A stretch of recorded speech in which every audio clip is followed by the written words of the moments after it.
Hello and welcome on this beautiful spring evening. Today I'm going to talk to you about slugs and how to combat them without the use of anything other than using your own brain to see how slugs will operate and adjusting accordingly. Here I've got a bed of cabbage. They've been hit, so you've got to think like a slug. Where could they possibly be hiding in the daytime? So let me just show you where I found a couple. So here I've lost a couple of cabbages over there and over there, and where I've actually managed to find a couple is undercover in here. Taking those off. I'm going to have a look underneath the slab here in a second as well, because that's another very likely place. And I found a couple more rooting around in here in the comfrey. Now then, what I will do, not now, but I will chop that down and take that foliage off. Not a brilliant solution because it's a bit too early to chop down comfrey, but you know what, needs must. There was also a huge mess here on this side, which the allotment neighbour had now cut down. That's a typical place where they will hide it in the daytime. I can't actually control that very much, in fact at all, but they've done the trimming now and a lot of that is gone. I will have a look down through here as well, because that's some place that they will hide, but on somebody else's plot I can't do a lot about. But yeah, so I won't be applying any slug pellets, I won't be applying beer traps or anything. I've got some more brassicas to go out in the bed anyway. I was always planning on doing this row here anyway tonight, but I'll just fill in the gaps and plant them through, and Bob's your uncle. Away we go. How do we beat slugs then? Well, I think I'll use this plot here as an example. It's not my plot, it's a neighbour's of mine. He's been gardening years, brilliant gardener.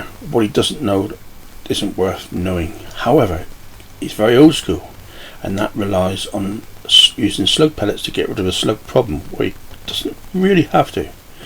Let me show you. There's the slug pellets in the peas.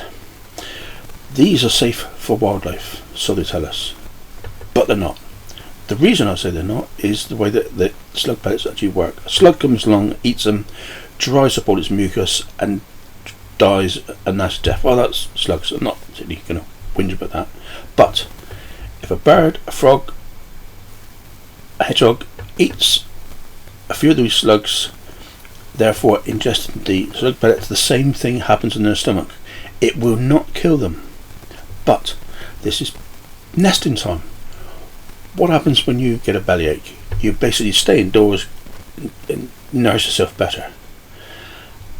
They can't afford to do that, and at nesting time the young are very reliant on it, so therefore it will cause death or retirement to the young. The picture here I've just shown you now is the slug trails that are coming away from this rubbish on the right hand side, and this is the key to what I'm going to be telling you today. This pile of rubbish in the centre of this gentleman's plot is an absolute slug and snail hotel. All the slugs and snails are all emanating from this area and either going right to the plot above or into his plot. Of course he's got slugs pellets, he's fine, but wouldn't it be better to not have this pile of rubbish in your plot and just rely on no cover? Because there's nowhere else the slugs and snails are going to hide. They need cover, and as you can see there's absolutely nowhere for them to hide. They won't hide under these small rocks. There's not enough cover for them.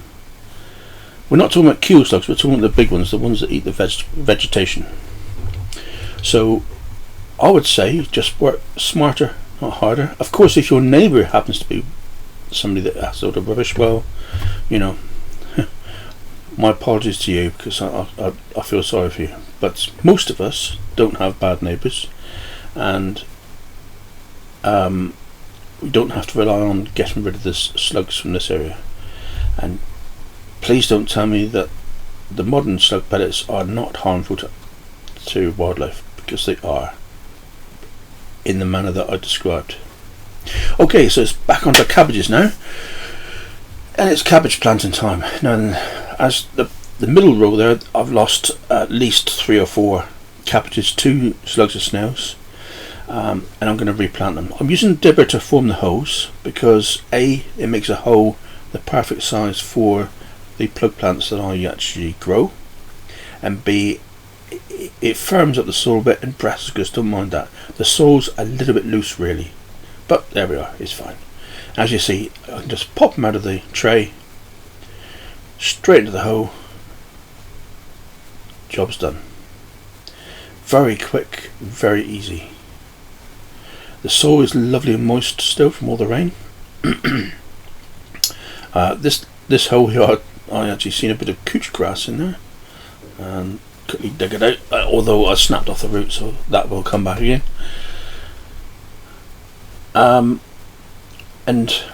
I'm just putting on these plants here, which are just slightly bigger than the holes, so I have to use a little bit of brute force and ignorance and force them in a little bit, or widen the holes like I am here. And again, you can see how easy this soil is to widen, because I don't tread on the beds. It really is in lovely condition. Not everybody's cup of tea, and really is not brilliant for brassicas because they really do like a firm root, but there we are. So it's just a matter now of just working up the bed, planting in the particular varieties that I want to. They're all clubroot resistant varieties that I'm using. Clapton, cauliflowers, Monclano, and Lodero. I've forgotten the names of the ones now. But basically they're all the clubroot resistant ones, and they work fine, so there's no need to add lime. Never added lime ever. I don't see any need to. You can if you want to, not saying it's not right, but just that you don't have to beat clubroot. Of course it works out slightly more expensive because the seed for the clubroot resistant varieties is not the cheapest, but you know, it's not too bad, and you do get a fair few seeds in the packet. I usually end up giving away quite a few for the charity sales. The dark matter you see above the fork handle is seaweed. Now this was a slight error by me because I did mulch them, which is wonderful because it's raining, because it's been so dry it's gone crispy, and that isn't going to cause a lot of goodness to get down to the soil. So when I've finished with this particular, I am going to mulch with old carrot compost, which has lost all its nutrients. It's just a source of organic matter now, but that will sit on top of the seaweed, and because we got rain forecast tonight, it will soak into the mulch on top of the seaweed and the seaweed itself, and then that will get the nutrients flowing once again. I've only done the top half of the bed just to show you a difference in growth, hopefully anyway, because it has in the past produced the best results, but not by drying it out.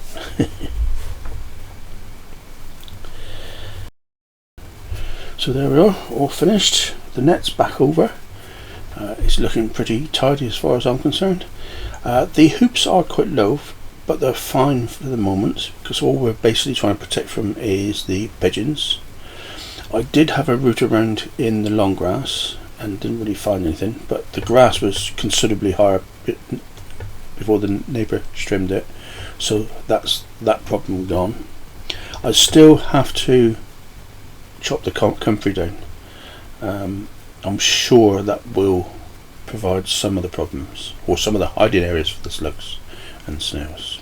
I said about these hostas, I found a couple of slugs. Well, I chopped them down and I found another 9 of the little places. all in the base of the hosta. So use your brains,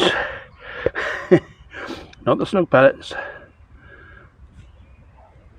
Sacrifice the hosta short term, because once these get going, everything will be fine. See you later, guys.